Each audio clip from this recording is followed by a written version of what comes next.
Audiolibro Erich von Däniken, El mensaje de los dioses. Desde la más remota antigüedad el universo ha fascinado al hombre. ¿Qué podían ser todos aquellos puntos de luz que se veían en el firmamento? ¿No parecía que aquellos rosarios de perlas luminosas adoptaran formas de animales? ¿O acaso de seres humanos?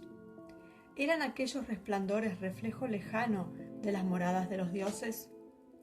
Nuestra Vía Láctea se compone de cerca de 100.000 millones de estrellas fijas, y no obstante solo es una pequeñísima parte de todo el sistema galáctico que, sin ir más allá de un radio de 1,5 millones de años luz, cuenta con unas 20 galaxias semejantes a la nuestra. Un año luz, 9.461 billones de kilómetros. Incluso esta cifra resulta pequeña si la comparamos con el número aproximado de 1.500 millones de galaxias que hasta ahora han podido registrarse. ¿De dónde proviene esa ingente masa de materia diseminada por el espacio a distancias de millones y millones de años luz? Todas las respuestas son hoy únicamente teorías. ¿Dónde está la respuesta? Existe la teoría de la explosión inicial. Toda la materia contenida en un solo átomo primitivo fue comprimiéndose y acabó por estallar.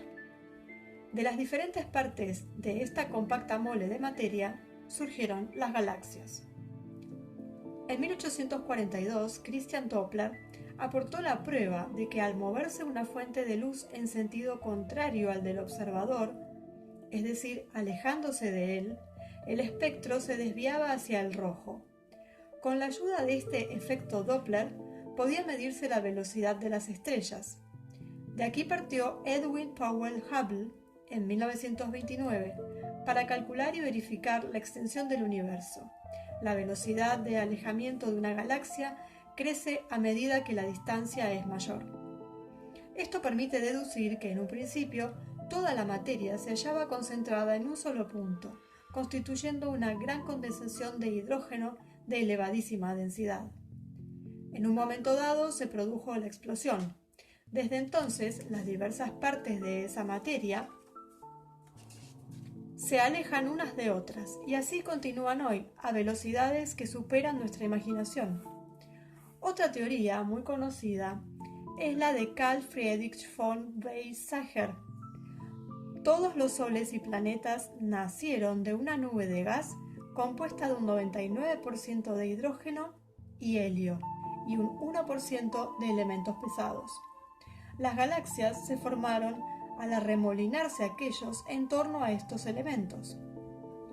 La teoría llamada del Steady State, que data de 1948, sostiene que el universo se encuentra en estado estacionario y que nueva materia continúa surgiendo, por decirlo así, de la nada, aunque de modo tan lento que no nos es posible apreciar el fenómeno.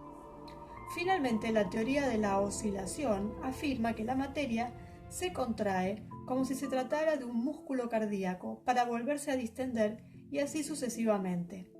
Cada unidad rítmica dura 60.000 millones de años. ¿Cuál es la respuesta?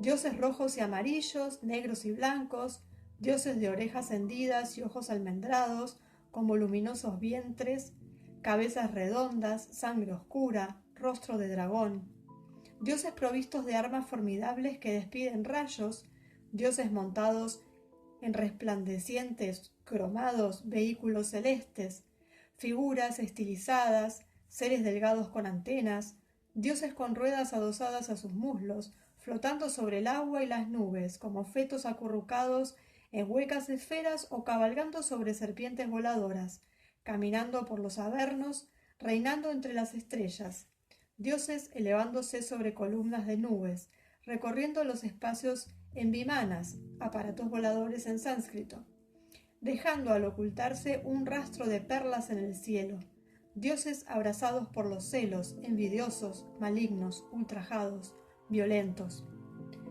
¿Realidades mal interpretadas? ¿Qué significa todo esto? ¿Son tales representaciones meras ideas fijas o ancladas desde siempre en la mente de todos los pueblos del globo? ¿O quizás productos de una íntima exigencia religiosa o versiones de una realidad incomprendida?